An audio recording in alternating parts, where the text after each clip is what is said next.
أعوذ بالله من الشيطان الرجيم. بسم الله الرحمن الرحيم. إن الله اصطفى آدم ونوحا وآل إبراهيم وآل عمران على العالمين ذرية بعضها من بعد والله سميع عليم. إن الله اصطفى یقینا اللہ تعالی غوره کړو آدم علیہ السلام لرا ونوحا او نوح علیہ السلام لرا وآل ابراہیم او اولاد د ابراہیم علیہ السلام لرا وآل عمران اولاد د عمران لرا علی العالمین د جهان په خلقو باندې ذریتن دا اولادو بعضها من بعضن بعضی د دی د بعضنا والله سمیع علیم اللہ تعالی اوریدن کے دے پویا دے. پدې دواړو آیتونو کې رد دی د نجران په عیسایانو باندې هغه وفد چې راغلو د شپېتو کسانو هغوی د نبی علیه السلام مخې ته دا خبره ثابتوله چې عیسی علیه السلام د الله تعالی زوی دی.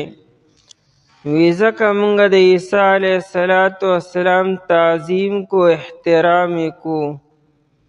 په دې دواړو آیتونو کې په هغوی باندې رد دی چې عیسی علیه السلام هو د مریم بیبي زوی دی او مریم بیبي د عمران لور ده او عمران هو په بني اسرائیلو کې د سلیمان علیه السلام په اولاد کې دی او سلیمان علیه السلام د ابراهیم علیه السلام په اولاد کې دی. ابراهیم علیه السلام بیا د نوح علیه السلام په اولاد کې دی او نوح علیه السلام بیا د حضرت آدم علیه السلام په اولاد کې دی. دا خو د انسانانو یو سلسله چلیدلې ده چې ټول د یو بل اولاد دي. نو عیسی علیه السلام د الله تعالی زوی څنګه شو؟ دا خو تاسو منئ چې عیسی علیه السلام د بیبي مریم په کور کې پیدا شوی دی او هغه د عمران بیبي ده، د عمران لور ده. نو بیا عیسی علیه السلام د الله تعالی زوی څنګه شو؟ او که تاسو دا اشکالي چې عیسی علیه السلام له الله تعالی قسمه قسم معجزې ورکړې وې چې هغه داسې خبرې چا بل چا سره نه وې، لکه د هغې ذکر را روان دی عیسی علیه السلام به د الله په حکم سره مړي ژوندي کول او دارنګې لاعلاج مریض ته به د الله په حکم سره شفا ورکوله او نور داسې خبرې چې یو انسان به کور کې څه جمع کړي وو څه به یې ذخیره کړي وو. عیسی علیه السلام به د هغې خبر ورکړو چې تا سر کور کې دا دي، یا انسان به چې کور کې کم خوراک کړو بار به یې بل څه وي، عیسی علیه السلام به هغه ته ووایي چې تا خو نن دا خوړلي دي. او دا خبرې په ظاهره کې غیبو سره تعلق ساتي، خو دا خو معجزاتو چې الله تعالی عیسی علیه السلام ته ورکړو. نو که په دې خبره تاسو ته اشکال نو دا امتیاز خو صرف د عیسی علیه السلام نه دی، دا شان غوروالی خو الله تعالی نور پیغمبران لم ورکړی دی. نوح علیه السلام له الله تعالی ځان له فضیلت ورکړو، آدم علیه السلام له ځان له، ابراهیم علیه السلام له ځان له، دغه شان مختلفو پیغمبرانو له الله تعالی امتیازي صفات ورکړي دي. نو دغه صفتونو په بنیاد باندې دا خو نشوي چې دا د الله تعالی زوی شو یا الله تعالی سره د الله تعالی سه عیسی یا جز شو. دا خو د الله تعالی فضل و کرم و چې په دې حضراتو باندې وشو، په تمام انسانانو کې عیسی علیه السلام غوره کو. نو د غوروالي مطلب دا نه چې د الله تعالی زوی شو. ان الله اصطفى آیت مبارکه کې د بعضی انبیاء کرام علیهم السلام د غوروالی بیان دی چې الله تعالی غوره کړی و. اصطفا د صفوتن نه دی، او صفوتن په عربی کې یو خالص سیز اغستلو ته وایي، یو خالص سیز را چاڼکولو ته را غونډولو ته اصطفا ویل کېږي. د صفا نه دی او صفا خالص ته وي. دې صفا ډېرې تم صفا ځکه چې دا بالکل خالص او پاک وه، هېڅ قسمه شین بوټی پې د پاسه نه و. نو صفا خالص او مغز ته او خلاصي ته وایي. اصطفا الله تعالی غوره کړو، په تمام انسانانو کې الله تعالی دا غوره کړي وو. انسانان خو په اربونو په کربونو باندې دي، په دې ټولو کې الله تعالی انتخاب کړی دې حضراتو. انبیاء کرام علیهم السلام پکې د شمار دي. نو بیا د الله تعالی د تمام انسانانو کې دا غوره کړو. اصطفا آدم، غوره کړی دی آدم علیه السلام لره. آدم علیه السلام لومبنی انسان دی. د آدم علیه السلام نه مخکې بل انسان نشته دی. الله تعالی دې لومبې د انسانانو دپاره غوره کو. بنیاد او اصل آدم علیه السلام دی. او بیا و نوح علیه السلام لره. د آدم علیه السلام نه بعد بیا نوح علیه السلام راغلی دی. د دې مطلب دا نه چې ګنې د آدم علیه السلام او یا د نوح علیه السلام منځ کې ګنې بل نبی نه دی راغلی. ځکه شیس علیه السلام نبی دی، او شیس علیه السلام د آدم علیه السلام په زندګۍ کې دی نبی جوړ شوی دی. چې کله قابیل ورولګېدو، حابیل یې قتل کو. حابیل دا عربی کې هبت الله ته وي. هبت الله معنا د الله تعالی تحفه، او د الله تعالی د شیس معنا د هبت الله، د الله تعالی تحفه. نو حابیل علیه السلام پسې آدم علیه السلام ډیر زیات جړلو او ډیر زیات خفه و. نو الله جل شانه د حابیل په تحفه کې او د هغه په بدله کې آدم علیه السلام ته شیس علیه السلام ورکو. نو د هغه نوم شیس کېښودلی شو. او د شیس په عربی کې معنا ده هبت الله، د الله تعالی تحفه او هدیه، چې دا الله تعالی د حابیل په بدله کې آدم علیه السلام ته ورکړه.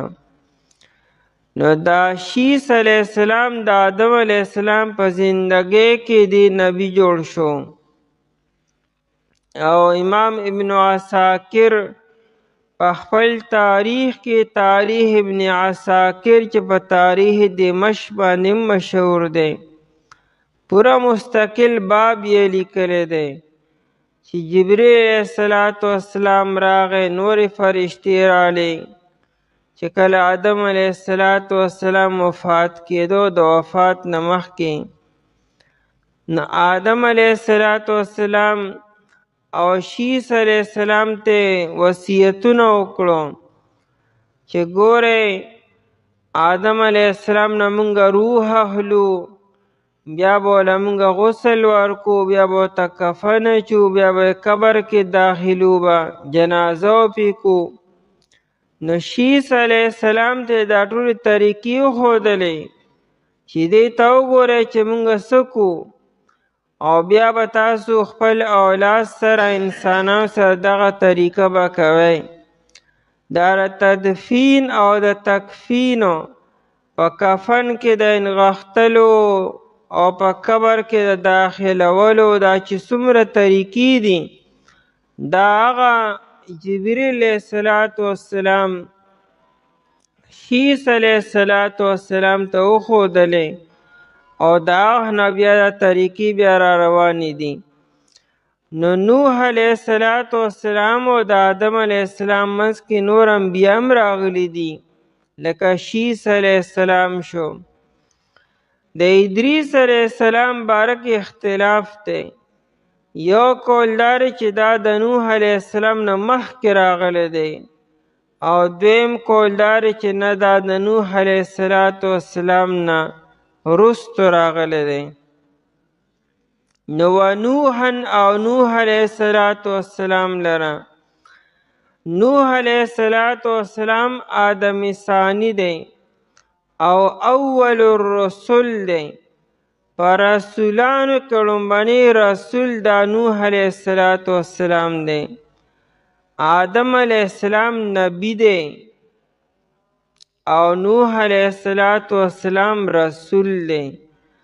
رسول هغه پیغمبر ته وی چې هغه ته مستقل شریعت ورکړی شي یا مستقل کتاب ورته ورکړی شي او یا مستقل امت ورته ورکړی شي او که دا درې واړه ورکړی شي نو هم هغه رسول ویل کیږي. نو د نوح علیه السلام ته مستقل شریعت ورکړی شو. نوح علیه السلام ډیر احکامات منسوخ کړو چې هغه د آدم علیه السلام په زمانه کې وو. لکه د آدم علیه السلام په شریعت کې د رور او خور نکاح جایز وه لیکن د نوح علیه السلام په زمانه کې دا حکم منسوخ شو. رور به خور سره نکاح نه کی. دارنګه ترور سره او ماسی سره نکاح حرام شو لیکن د آدم علیه السلام په شریعت کې جایز و. کم رور او خور به چې یو ځای پیدا کېدل په کم کال باندې هغوی به خپلو کې نکاح نه کوله لیکن بل بطن نه آینده به چې کم جینۍ پیدا شو د آدم علیه السلام او زوی به پیدا شو نو هغوی به د مخکني سره نکاح کولی شو. نو هغه هم د آدم علیه السلام اولاد دی. که د آدم علیه السلام چې څومره اولاد دي نو ټول هغه رور او خور دي لیکن د هغوی خپلو کې نکاح جایز و. خو د نوح علیه السلام په شریعت کې دا حکم بیا منسوخ شو. نو دا اول الرسل دی. په رسولانو کې لومړنی رسول نوح علیه السلام دی. و آل ابراهیم آل په معنا د اولاد را دي په معنا د ټبر سره خاندان سره. نو اولاد د ابراهیم علیه السلام دیم غوره کړی دی. مراد تینا اسماعیل علیه السلام دی. او دارنګ اسحاق علیه السلام دا دواړه پکې نبیان ګرځېدلي دي. د ابراهیم علیه السلام خو 8 زامنو مشهور پکې دا 4 دي. اسماعیل علیه السلام، اسحاق علیه السلام، مدین او مدائنو، نور غیر مشهور دي.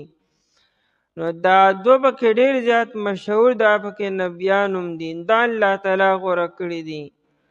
او یا دا آل زائد دی، یعنی دا زائدم راځي په عربی کې، په معنا د نفس سرم راځي.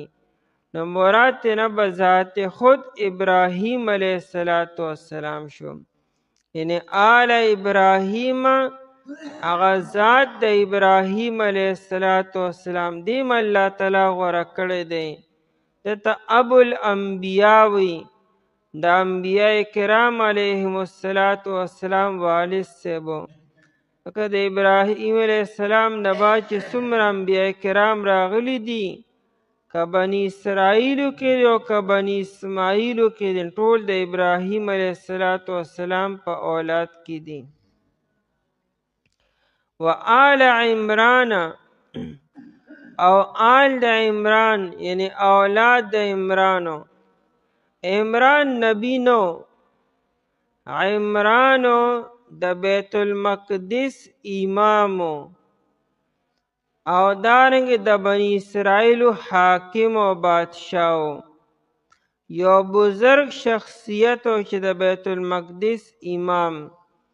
نو آل عمران او اولاد د عمران لره، د عمران بیبی دا عینم ده حنا بنت فاکوزا، او د دې خور چې د حنې خورو د عینم ده ایشاغ، او ایشاغ دا په زکریا علیه السلام باندې واده وه. نو ایشاغ او حنه دواړه خویندې دي، او دواړو کې یو د عمران بیبی او بل د زکریا علیه السلام. نو د عمران بیبی چې حنه ده، هغې الله تعالی لور ورکړه بیبی مریم علیه السلام. دا نبیه نه ده. او بیا د بیبی مریم زوی چې دی هغه عیسی علیه السلام دی. نو آل عمران او د عمران اولاد لره. نو اولاد بی مریم شو، او د مریم زوی عیسی علیه السلام شو چې جلیل القدر نبی دی. د عمران په نوم باندې 2000 تیر شوي دي. یو د موسی علیه السلام والد صاحب دی، موسی بن عمران بن یسحر بن لاوی بن یعقوب علیه السلام. نه اغم نبی نه دی، د موسی علیه السلام والد صاحب. نو عمران کې دا تفسیر هم دی چې مراد تیره د موسی علیه السلام والد صاحب شي. نو که چیرې هغه تی والو، نو بیا معنا د عمران اولاد لره. نو اولاد بیا موسی علیه السلام او هارون علیه السلام دی. او دا دواړه بیا جلیل القدر پیغمبران دي د بنی اسرائیلو، موسی علیه السلام او هارون علیه السلام. نو آل عمران د عمران اولادو په زیات مشهور داره چې دلته مراد تینا د بیت المقدس امام او د مریم والد سے مراد دی چې عمران دی. علی العالمین، عالمین جمع د عالم ده. عالم ما سوى الله توی، د الله نه ما سوا چې مخلوق ورته وایي، نو مخلوق ته عالم وایي. علی العالمین په مخلوقاتو باندې یا د تمام جهان په خلقو باندې. او واقع دا چونکې پیغمبران دي تمام جهان په خلکو باندې غوره شو بهتر شو خو بیا اشکال پیدا کیږي چې د تمام جهان په خلکو کې خو نبی علیه السلام هم دی نو آیا دا حضراتو په نبی علیه السلام باندې هم اوچت دي نو ابراهیم علیه السلام په نبی علیه السلام باندې اوچت نه دي ځکه چې قرآن کریم اصطفا وی او د نبی علیه السلام درجه د اصطفا نه اوچته ده اولنې درجه د حبیب ده حبیب پس بیا خلیل دی او خلیل نه لاندې بیا اصطفا دی د نبی علیه السلام حبیب الله دی د الله حبیب او محبوب دی نو د نبی علیه السلام درجه خو ټول نه زیاته اوچته شوه ځکه قرآن کریم خو اصطفا وایي او نبی علیه السلام خو د اصطفا نم 2 درجې اوچت دی بیا هغه په حبیب الله کې دی او نبی علیه السلام خو د الله تعالی رحمت دی تفسیر قرطبی ناشنا تحقیق کړی دی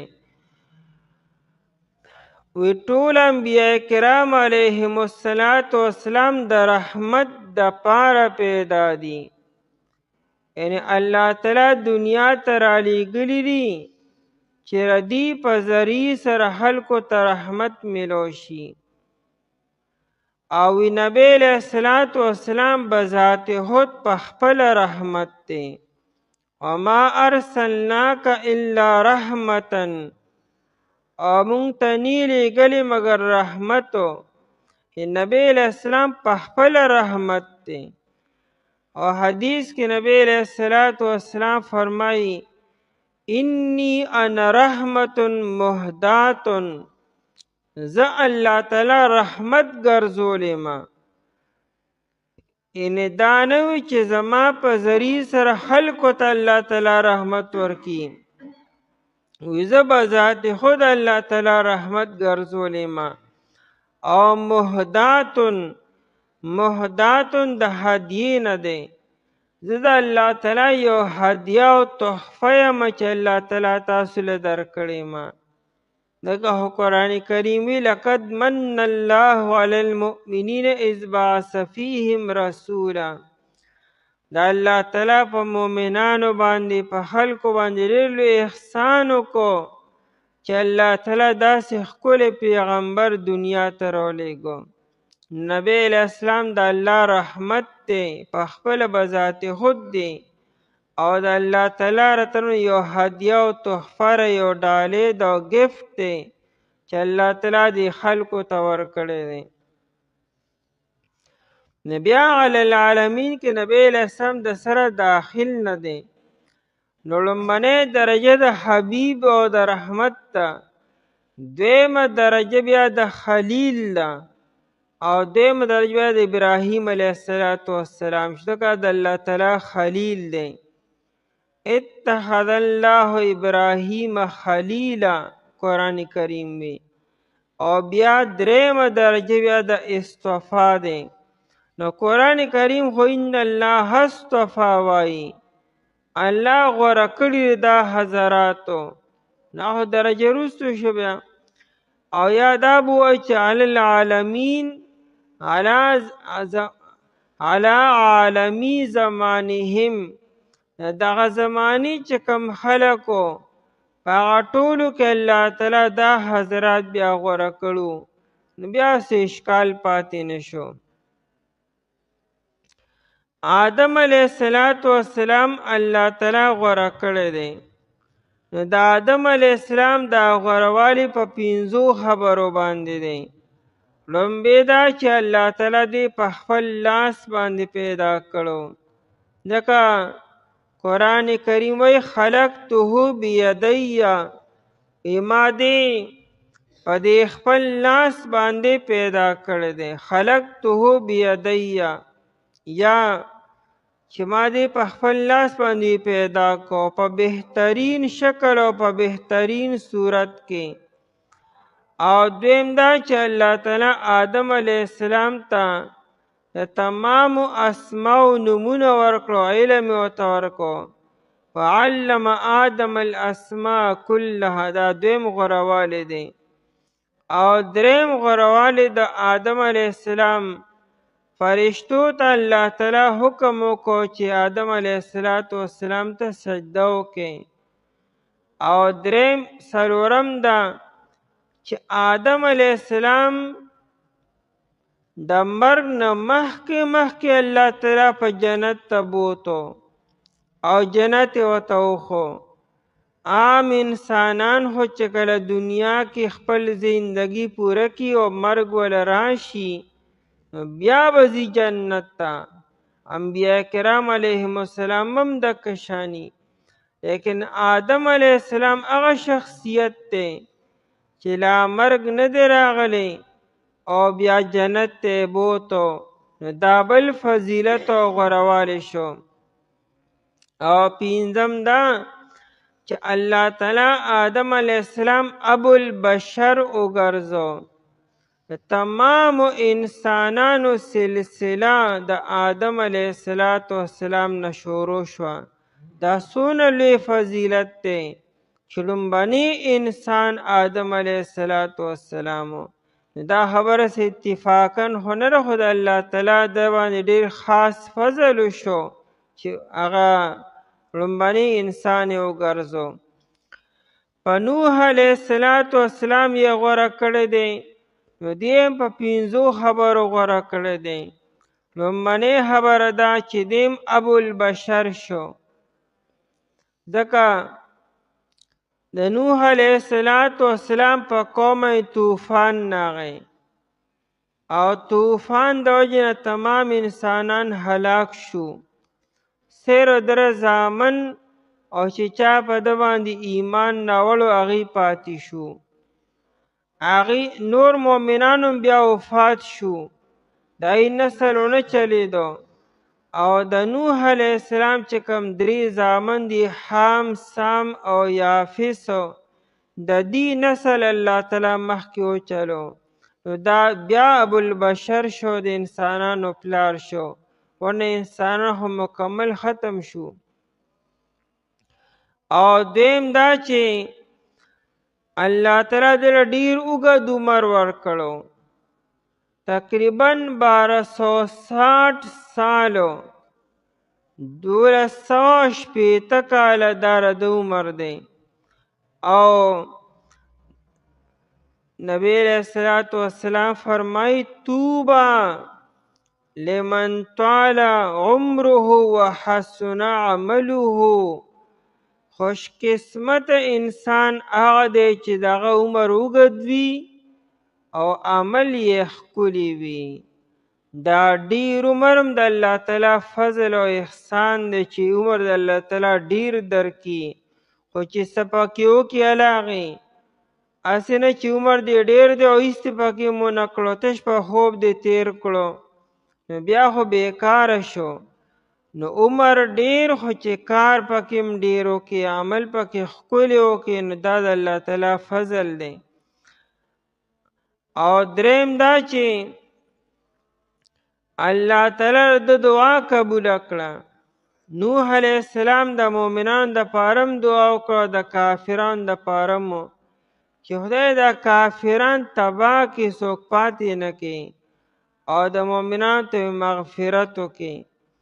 څلورم دا چې الله تعالی دې په کشتۍ کې سور کړو او د چې کوم مؤمنان ملګري وو او د طوفان او د عذاب نه الله تعالی بچ کو. او پنځم دا چې نوح علیه السلام په ذریعه سره مخکنی شریعت منسوخ شو. لکه موږ اوس ووی چې مخکې شریعت کې خور سره، ترور سره، ماسی سره نکاح جایز و، لیکن د نوح علیه السلام په شریعت کې دا حرام شو. او تر قیامت پورې دا را روان دي چې خور سره نکاح حرام دی او ترور سره او ماسی سره نکاح حرام دی. ابراهیم علیه السلام یې غوره کړی دی هم په 5 خبرو باندې. لومبنۍ خبره ده چې دی الله تعالی ابو الانبیاء وګرځو. د ابراهیم علیه السلام نه بعد چې څومره انبیا کرام راغلي دي ټول د ابراهیم علیه السلام په اولاد کې دي. او دویم دا چې الله تعالی دی خلیل وګرځو. خلت او خلیل دا صرف ابراهیم علیه السلام دی. او دریم دا چې الله تعالی دی دا خطرناک او د خوفناک اور نه بچ کو. څلورم دا چې الله تعالی امام وګرځو د خلکو دپاره. انی جاعلک للناس اماما، د ټولو خلکو امام او پیشوا دی. او پنځم دا چې الله تعالی د ده امتحان په یو څو کلمو سره واغستو، الله دله توفیق ورکو، دی په دغه کلماتو کې کامیاب شو، په اعلی او په اوچتو نمبرو باندې پاس شو. داسې پوزیشن یې اخیستی دی چې آینده نسل هغه شان پوزیشن نشي اخیستی. قرآن کریم خپله ګواهي کوي و ابراهیم الذي وفا، هغه دغه خبرې پوره کړې. او بل ځای کې فاتمهن، هغه ټول کلمات یې پوره کړو، امتحان یې پاس کړی دی. او آل عمرانو، که د عمران نه مراد د موسی علیه السلام والد صاحب شي، نو آل عمران بیا موسی علیه السلام او هارون علیه السلام دی. د دې غوروالي څه دی؟ نو الله تعالی دواړو نبوت ورکړی دی، دواړه رونه پیغمبران دي. او داسې په نور انبیاء کرام علیهم السلام کې نه دي شوي چې دواړه رونه دي پیغمبرانی. او دیر الله تعالی دا اعزاز ورکو. او بیا په یو زمانه کې مشر او کشر دواړه پیغمبران دي. او دویم فضیلت دا دی چې الله تعالی د دې په قوم باندې من او سلوا چې کوم انعامات لومبنۍ سپاره کې ذکر شوي دي هغه دې له ورکړو. او داسې انعامات نه مخکې چاته ورکړی شوي نه وروستو قیامته پورې چاته ورکړی شوي دي. او که د عمران نه مراد د مریم بیبي والد صاحب شي آل عمرانو، نو بیا چونکې مراد مریم بیبي او عیسی علیه السلام دی. د دې دا فضیلت دا دی چې الله تعالی د بی مریم له زوی ورکو عیسی علیه السلام، او بغیر د نکاح نه او بغیر د پلار نه. او هغه الله تعالی د تمامې هغه ټیم کې چې څومره بني اسرائیلو د هغې الله تعالی عظیم الشان نبي وګرځو، کتاب یې ورته ورکړو، صاحب د معجزاتو. ذریة بعدها، ذریة دا اولاد دی. ذریتون دا زرعه نه دی، زرعه معنی خلقه پیدا کړی شوی. نو ذریت اولاد ته ذریت ولې وایي؟ دا هم پیدا کړی شوي دي. ذریتن اولاد دی. بعدها من بعدن، بعضې د دې د بعضو نه. دا ټول د یو بل اولاد دی، یعنی یو پلار دی، بل زوی دی، بل نصیر دی، بل کړوسی داسې را روان دي. عیسی علیه السلام څنګه د الله تعالی زوی شو؟ بعضها من بعضن، یعنی جنس یو دی، ټول انسانان دي، نه پکې فرشته شته نه پکې بل جنس څوک راغلی دي. یا بعضها من بعضن په توحید کې ټول یو شانتي دي، یا په دین کې ټول یو شانتي دي. او یا مخکې د اسلام ذکر شو، نو اسلام چې ټول یو مذهب دی، ټول یو شانتي دي. والله سمیع علیم، او الله تعالی اوریدونکی دی د خلکو خبرو لره، علیم پوه دی د خلکو په نیتونو باندې. بېشک الله تعالی غوره کړو آدم علیه السلام او نوح علیه السلام او اولاد د ابراهیم علیه السلام او اولاد د عمران دا زمانی په خلکو باندې یا تمام جهان په خلکو باندې. اولاد د بعض ردی د بعضونه او دا الله تعالی اوریدونکی دی او پوه دی. اعوذ بالله من الشیطان الرجیم. بسم الله الرحمن الرحیم. اذ قالت امرأة عمران رب إني نذرت لك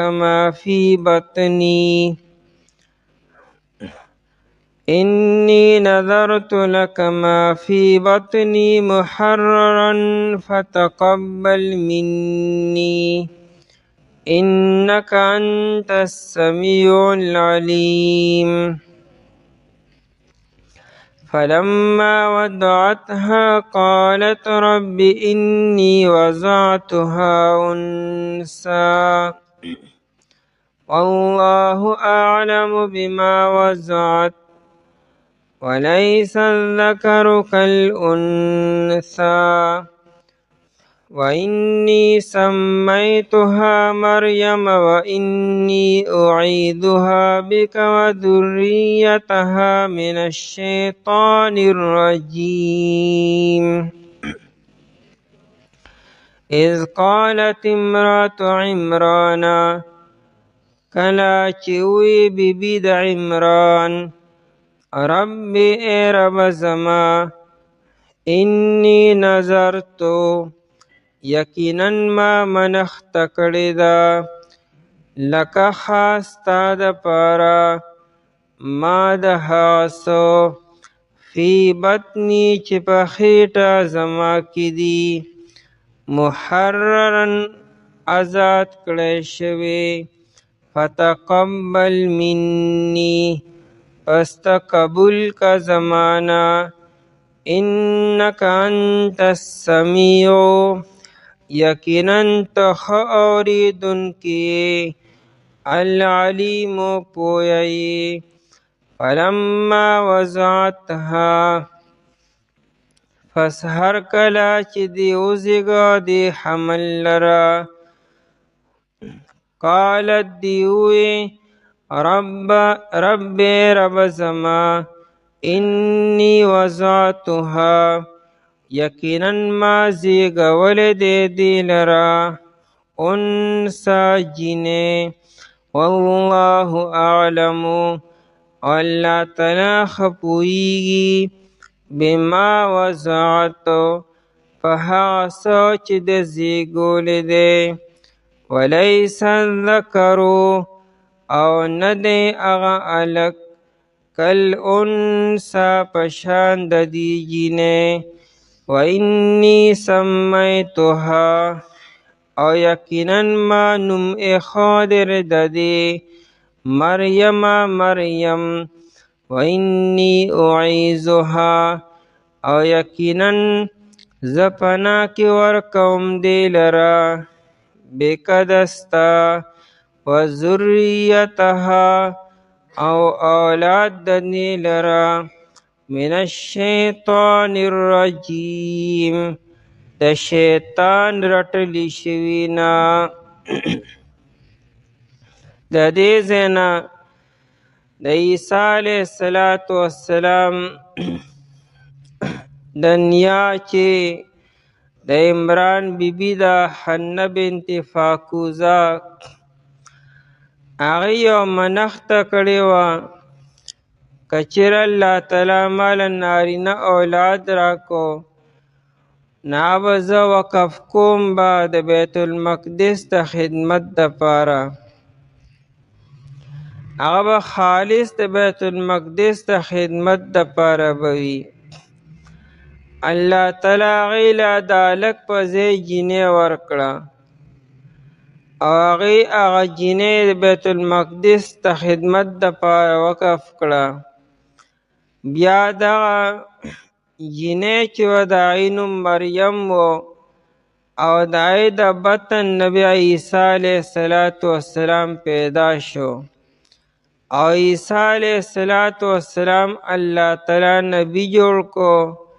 هغه له قسمه قسم عجیبه معجزات ورکړو چې د هغې د وجې نه د نجران عیسایان عیسی علیه السلام ته د الله تعالی د زوی نسبت کی چې دا د الله تعالی زوی دی او یا دا د الله تعالی یو حصه ده. حالانکه عیسی علیه السلام د مریم بیبي په کور کې پیدا شوی دی او مریم بیبي د عمران د بیبي چې حنه ده د عمران لور ده. عیسی علیه السلام څنګه د الله تعالی زوی شو؟ اذ قالت امرأة عمران ربي، د عمران بیبي و حنه بنت فاکوزه. عمر یې سوا و لیکن اولاد نو. ابن کثیر لیکلی دی چې یوه پیره دا حنه بنت فاکوزه د یوې ونې د لاندې ناسته وه او په یو فکر کې وه. څه ګوري چې د ونې د پاس یو مرغۍ وه او هغې خپلو بچو له دانه ورکوله په خوله کې. په دغه دوران کې حنه بنت فاکوزه چې د عمران بیبي ده هغې دا دعا وکړه او د اخلاص نه وکړه او دا ووی چې الله مال هم دغه شان اولاد راکړي او بیا دا منښته وکړه که الله تعالی مال اولاد راکو نو زه به یې د بیت المقدس د خدمت دپاره وقف کومه. په هغه زمانه کې دا منښتې به کېدې چې یو سړی به خپل زوی هغه به د بیت المقدس د خدمت دپاره وقف کو، یعنې دغه زوی به دنیا کار به نه کو، د به ټوله زندگی بیت المقدس کې به تیروله، د هغې خدمت به کو، هلته به عبادت کو، هلته به معتکف و اقامت به کو. او دا بیا اسلام کې دا ترتیب را روانو.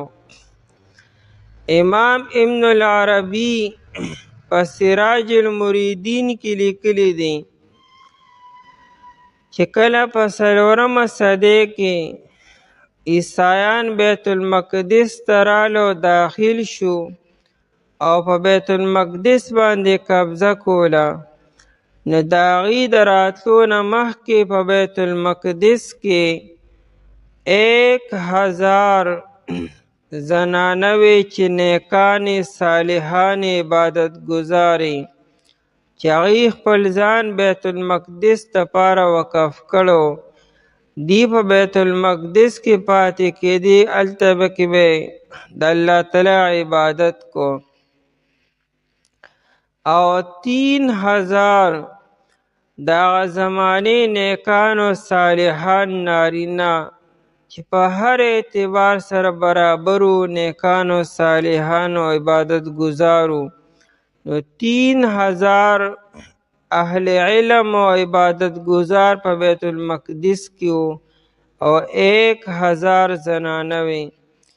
عیسایان چې کله بیت المقدس ته رالو او په دې باندې حمله وکړه، نو دغه 1000 زنانو او 3000 نیکانو صالحانو نارینو د مقابله کړې ده او تر دې چې دا ټول حضرات بیا شهیدان شو.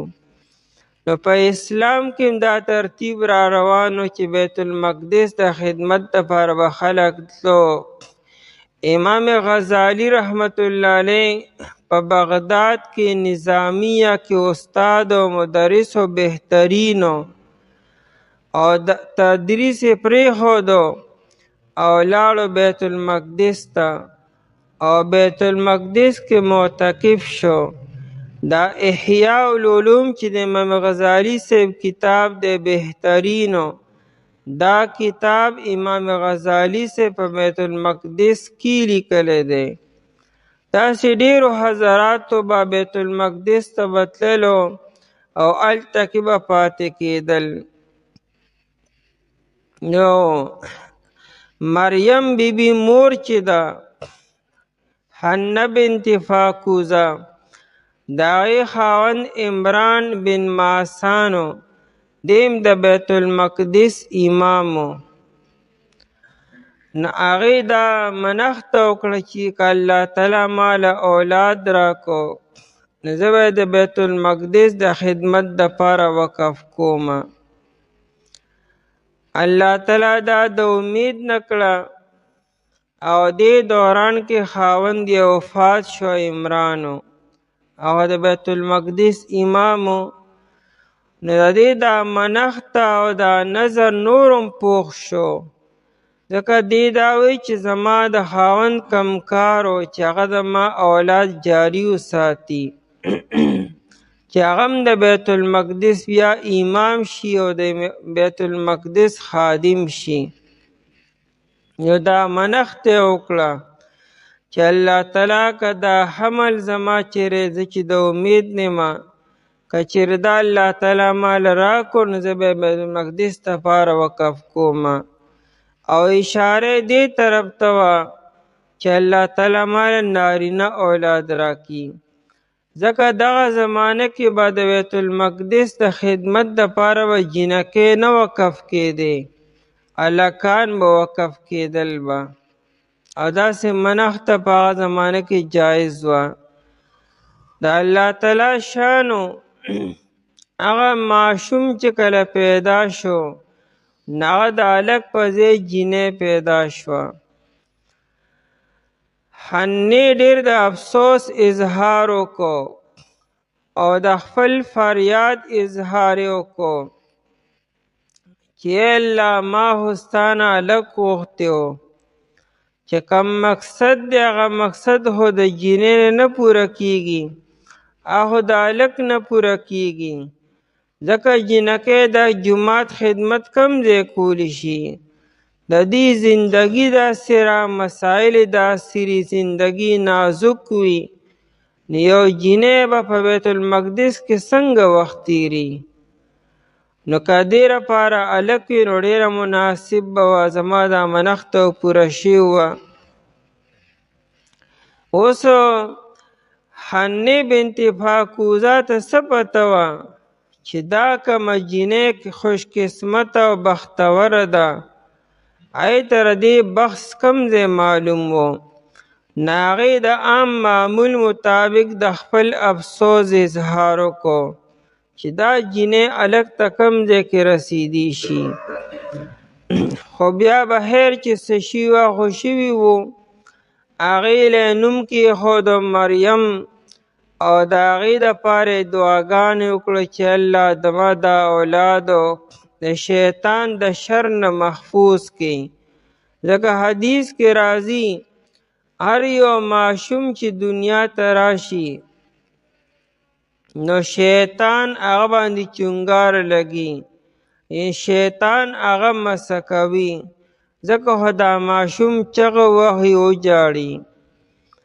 چونکې مور یې د بیبي مریم دعا وکړه چې خدای دا شیطان د شر نه محفوظ کړي، او د دې چې کوم اولاد به ته سبا ورکړې هغه هم د دې شر نه محفوظ کړي.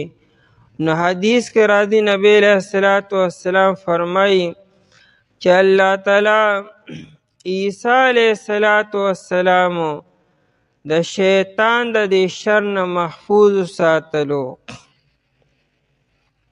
اذ قالت امرأتو، کله چې ووی امرأة عمران، بیبی د عمرانو، عمران بن ماسان دا هغه بیبي ده، نوم یې حنه بنت فاکوزه ده. دا اهل بیت دي، ډېر نیکان خلک و د خپلې زمانې بزرګانو.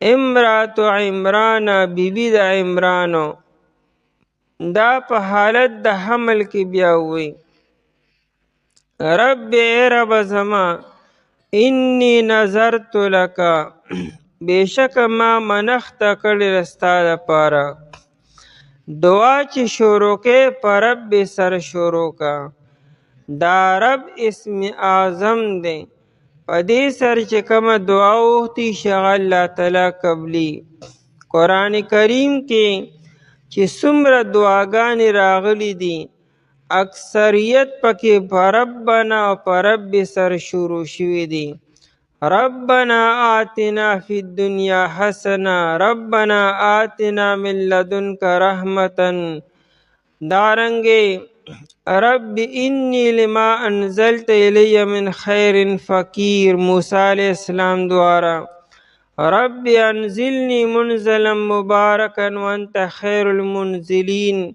دا د نوح علیہ السلام دعا ده اکثر دعاګانې هغه د رب او د ربنا نه شروع شوي دي نو دعا همیشه په ربنا سر شروع کول پکار دي رب اے رب زما انی نظرتو بیشک ما منخت کړی ده نظر دی ته وي چې یو عبادت او یو څیز په تا باندې واجب نه دی خو دې په ځان باندې په خپله واجب کې دې ته منخت او نظر ویل کېږي او دې پوره کول بیا واجب دي چې نظر دې ومنلو نو د مرګ نه مخکې دې پوره کول واجب دي او که دې پوره نه کړو نو وصیت به کوې چې ما دا منخته کړې ده او دا بیا ما د مال نه پوره کړې او که چا وصیت مو نه کو او په خپل پوره م نه کو نو ګناهګار مړ شو نظرت لکه ما منخته کړې لکه ستا دپاره لکه یعنی لعبادتک خالص ستا د عبادت دپاره منخت به د غیر الله دپاره نه کې صرف او صرف د الله دپاره به کې ما فی بطنی د هغه څه چې په خېټه زما کې دي دی ونه وی چې من فی بطنی مقصد هو د بیبي د الک دعا ده چې خدای مال دا الک راکړي چې دا د بیت المقدس دپاره وقف کما او په عربی کې د ذوی العقولو دپاره یعنی چې چا کې عقل وي د هغه دپاره من راځي او چې بې عقله وي عقل پکې نه وي نو د هغې دپاره ما راځي قبر کې چې کوم درې سوالات کېږي من ربک من نبیک وما دینک نو من دینک به نه ما دینک ځکه دین عقل والا خو نه دی نو وما دینک او من ربک من نبیک ستا رب څوک دی ستا نبی څوک دی نو ما نبیک به نه وایي نه به ما ربک به هم نه وایي من ربک من نبیک وما دینک نو من او ما کې دا فرق دی چې من د عقل والو دپاره راځي او ما کې عموم دی عقل او بغیر عقل دواړو دپاره راځي بیبي وی ما فی بطنی حالانکه په معنا د من فی بطنی اشاره د حمل طرف ته ده او مقصد دا چې دا الک پیدا شي چې بیت المقدس دپاره وقف کما خو ما یې وی ځکه چې ما کې عموم وي څه پته لګي الک به وي څه پته لګي جینۍ به وي څه پته لګي صحیح سالم به دنیا ته رام شي او که نه را به نه شي او څه پته لګي یو دي دوه دي ناقص به وي تام به وي بلا احتمالات دي په دې کې نو ځکه بیوي ما فی بطنی وي دا نیکه کورنۍ بیبي ده د دویم ډېر ښکلي انداز کې وکړه او ډېر ناشنا انداز کې جامع کلمات راوړي دي دې ته ویل کېږي علم او دې ته ویل کېږي ادب. ما فی بطنی هغه چې په خېټه زما کې دي، مراد تینا بچهداني ده او مراد تینا هغه ما فی بطنی رحم دی، خو رحم چونکې خېټه کې ځکه بطنی یاد کو نو ذکر د بطن دی مراد تینا رحم دی. محررن محرر لفظی معنی آزاد کړی شوی. د تحریر ته تحریر ولی وی؟ کم علم او کم مضمون چې ستا په ذهن کې را بند دی چې تی په قلم باندې راولې او ویلې کې دا تا آزاد کو، هغه د ذهن هغه بند خبره تا اوس آزاده که تحریر وتی. محرر تحریر کوونکی آزاد کوونکی، نو محررن آزاد کړی شوی په معنا د خالصن یعنی خالص بوي او خادمن خادم بوي د بیت المقدسو، یعنی زمار دنیا کار به مال نه کی عمر به د کور کار کی دی به صرف د بیت المقدس خدمت بکی. محررن آزاد کړی شوی یعنی خالصا من شواغل الدنیا، د دنیا د مشغلونه دنیا د کارونه و مکمل فارغ بوي او ما به د الله کور ته وقف کړی وي. محررن آزاد کړی شوی خالص کړی شوی.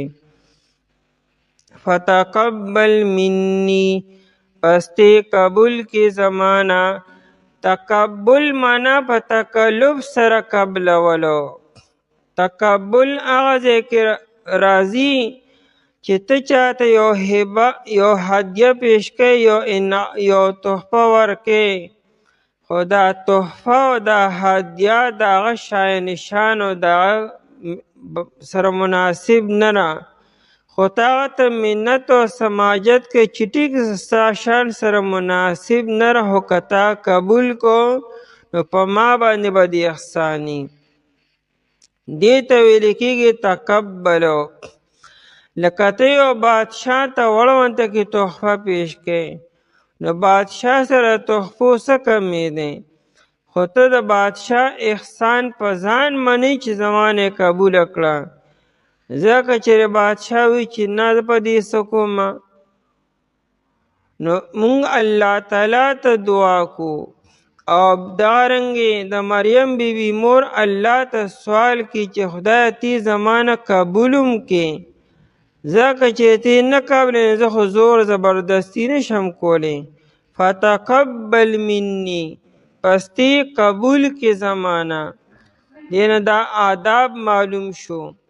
یو عبادت دیو کو یو حکار دیو کو نو اسی پا اللہ تعالی باندې قبول کا او الله تعالی ته ډېر په عاجزۍ باندې او په انکسارۍ باندې دعا وکړه چې ستا دا بدن مکمل الله ته فریاد کی چې خدای تی ګورې قبول کی.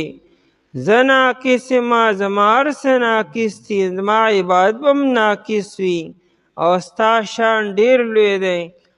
کمی کوتاهی و زمانه شي بې ادبي به شوي، خدای تی زمانه قبول کی. فتقبل منی پس تی قبول کی زمانہ. انک انت السمیع العلیم بیشک تو انت السمیع ډیر اوریدونکې. سمیع معنی ښه اوریدونکې. زما دا منښته زما دا دعا ته ښه اورېده. العلیم پوی په نیت زما باندې. آیا زما پړه کې دا نیت شته او که نه؟ یعنی مقصد مستانه صرف نارینه اولاد حاصلول دی؟ نو نه ته زما په نیت باندې پوی چې صرف نارینه اولاد مې نه دی پکارو. زما چې کوم مقصد دی چا د بیت المقدس خادم او هلته کیوي دغه مې مقصد دی او په دې ته ښه پوهیږي.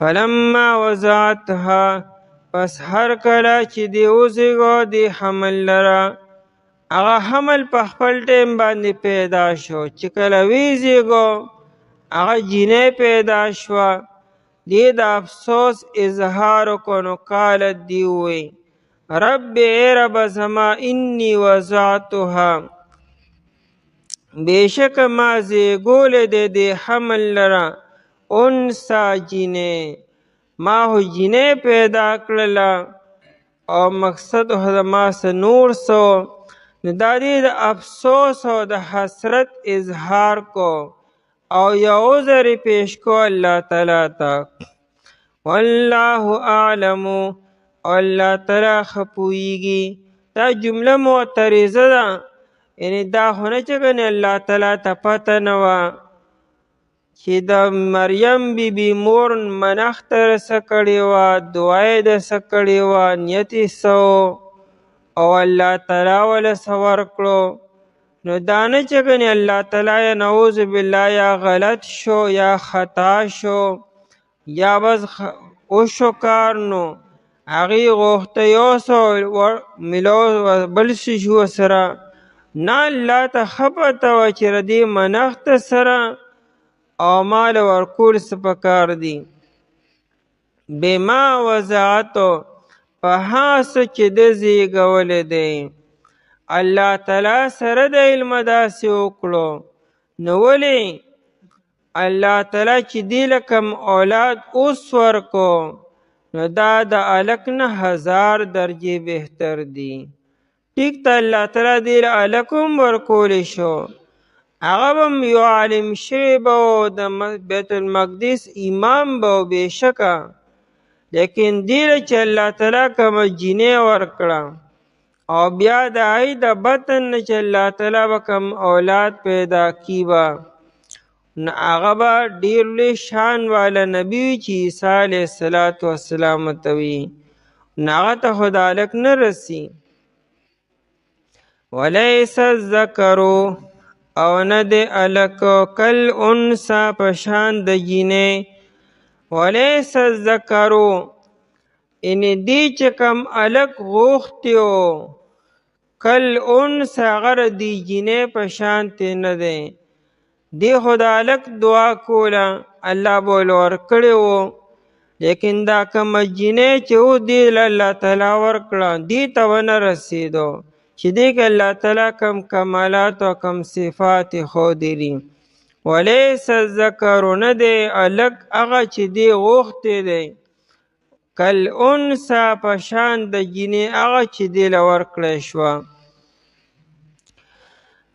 چونکې عام طور باندې الله تعالی نارینه ته په زنانه باندې فوقیت او مرتبه ورکړې ده د نارینه فواید سیوا دي زنانه نه خو د دې مطلب دا نه چې ګنې زنانه مکمل بیکاره ده یعنې لایاني ده ډېرې خبرې زنانه کولی شي نارینه نشي کولی او ډېرې خبرې نارینه کولی شي زنانه نشي کولی نو د مریم بیبي مور د عام معمول مطابق د هلک دعا وکړه الله تعالی ول خلاف معمول داسې جینۍ ورکړه چې هغه د ډېرو هلکانو نه بهتر ده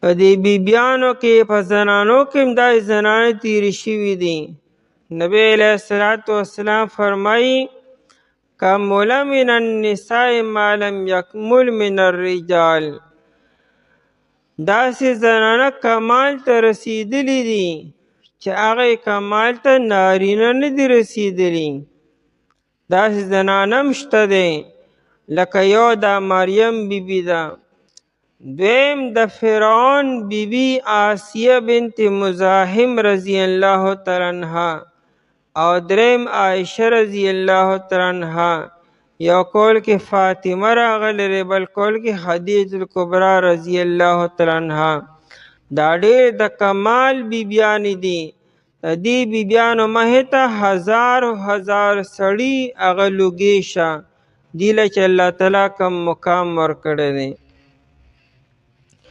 او یاد لیس الذکر کالانثی دا مقوله د مریم بیبي د مور د حنې ده. ناغوی لیس الذکر کالانثی عبارت اصل کې دا سره یعنی لیس الانثی کالذکر نه د جینۍ په شان د الکو یعنی دا جینۍ خو الک ته نه رسی دا گویا که هغه وایي دا د مریم بیبي مور وایي.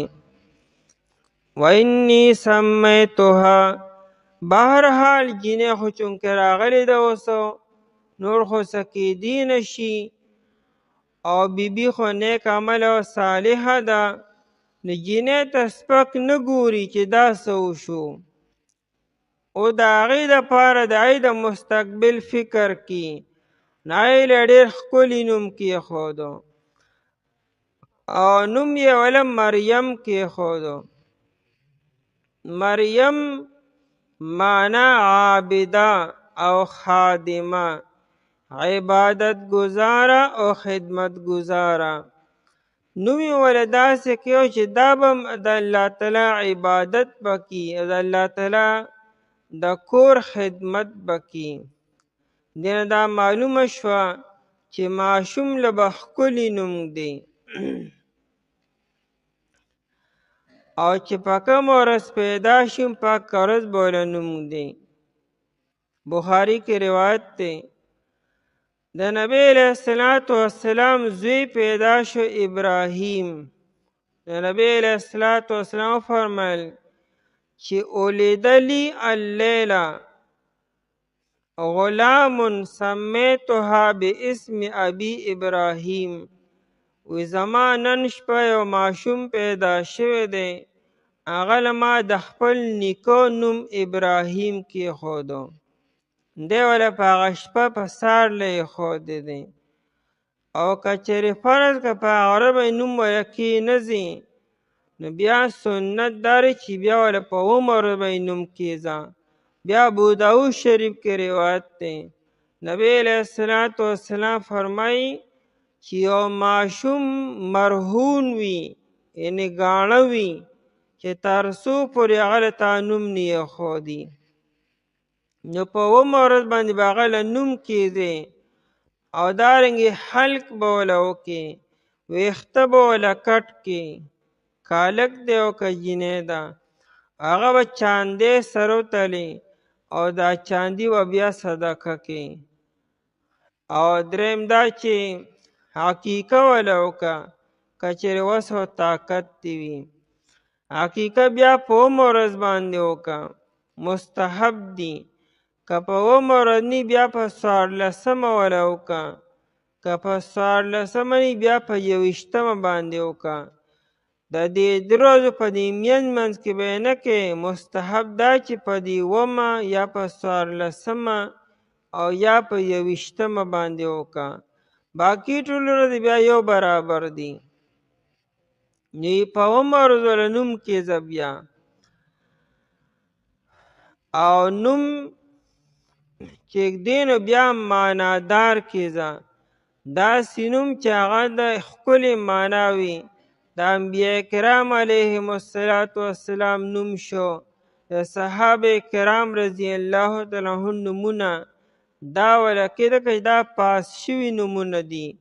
د انبیاء کرامو نومونه خو الله تعالی خوښ کړي دي او د صحابه کرامو نومونه د نبی علیه السلام مخې ته تیر شوي دي. نبی علیه السلام به چې د چا نوم واورېدو که خراب به نو بدل به یې کوله او که سم به نو په خپل حال به یې پرېښودو.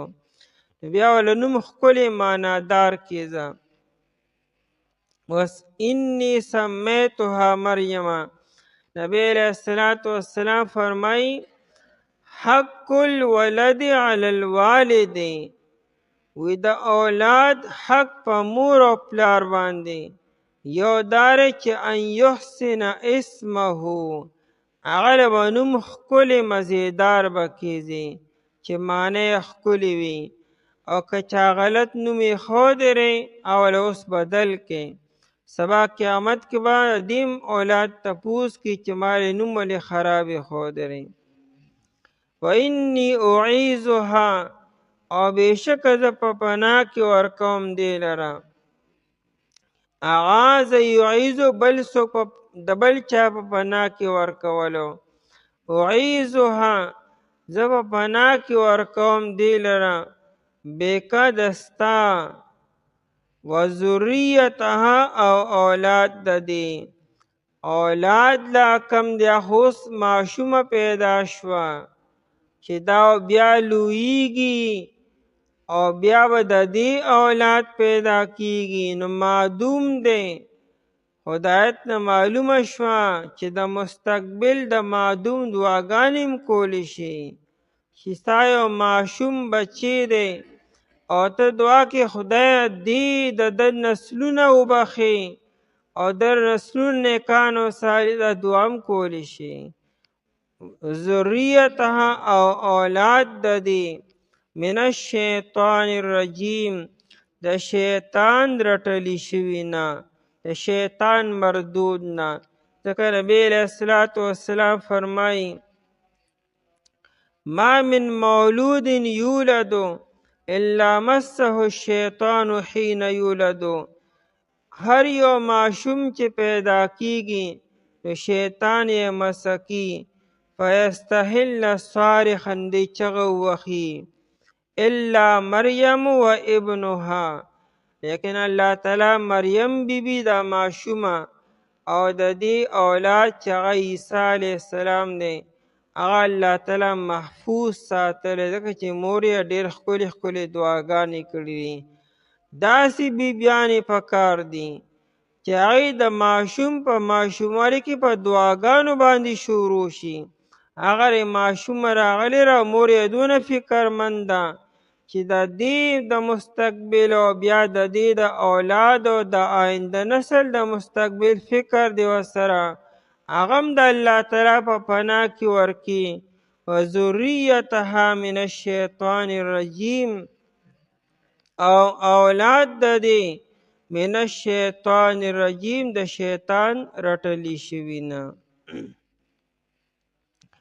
کله چې وی بیبي د عمران ای ربه زما یقینا ما منښته کړې ده ستا لپاره د هاسو چې په هیټه زما کې دي آزاد کړی شوی پس تقابل کې زمانه بېشکه ته اورېدونکې پویه یې.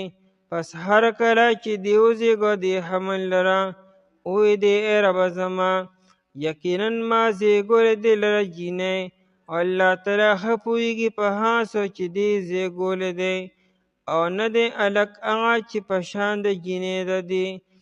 او بېشکه ما نوم ایښودی دی مریم او یقینا زه په پناه کې ورکوم دې لره د ستا اولاد د دې د شیطان رټلی شوي نه.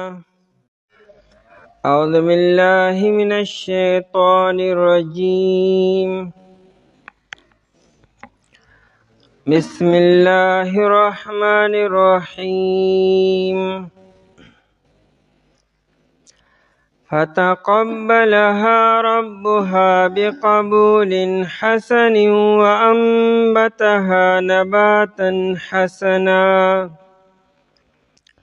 وكفلها زكريا كلما دخل عليها زكريا المحراب وجد عندها رزقا قال يا مريم أنى لك هذا قالت هو من عند الله إن الله يرزق من يشاء بغير حساب.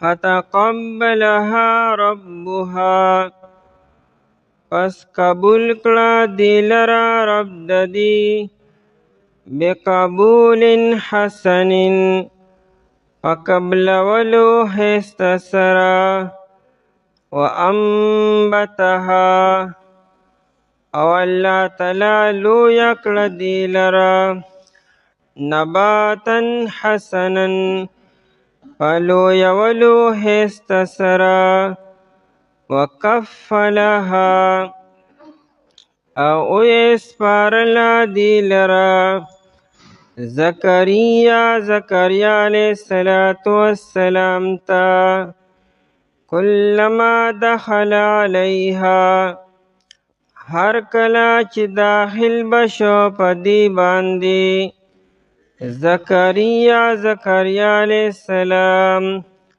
المحراب کمریتا وجد عندها ابوی مندلو دی سرا رزقن رزق قالا اوی زکریا علیہ السلام یا مریمو اے بی بی مریم انا لکی هازا د کم زین دیستا د پاردا قالت اوی بی بی هو من عند اللہ دا د جانبا د اللہ تعالینا ان اللہ یرزقو یقینا اللہ تعالی روزی ورکوی من یشاء چاته چې وغواړي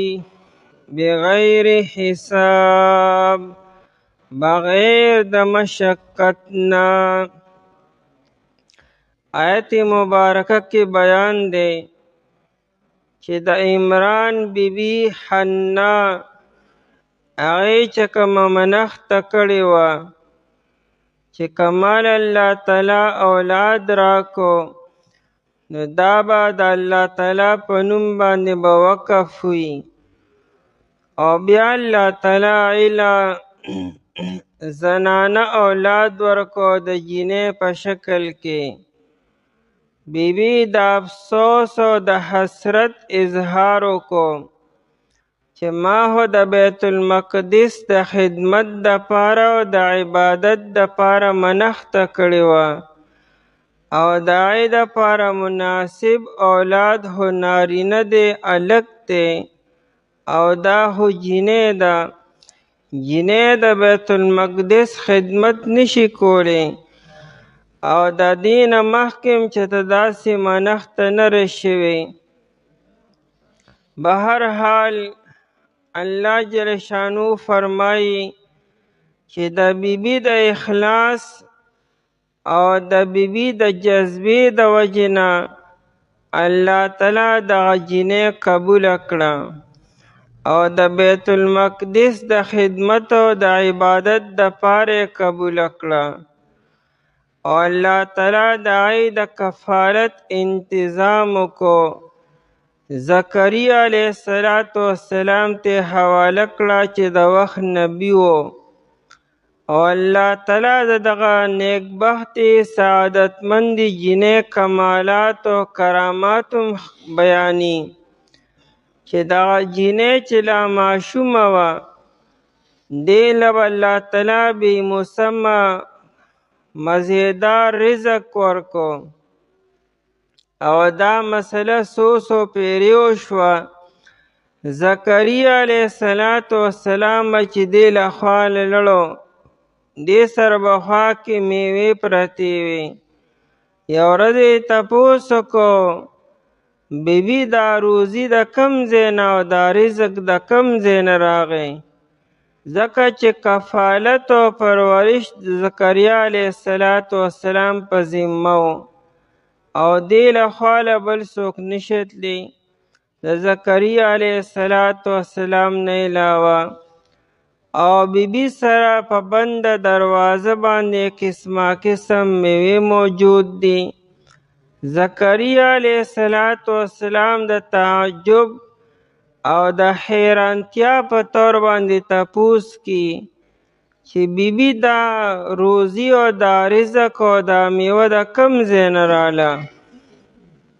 دغه ماشوم ورته ګویا دا وایي چې دا د جانب او د طرفه د الله تعالی نه کم الله تعالی چې د ځمکې نه رزق ورکولی شي کم الله تعالی چې د ونو نه میوې ورکولی شي هغه الله تعالی بغیر د ونو او بغیر د ځمکې نه میوې او غلې ورکولی شي.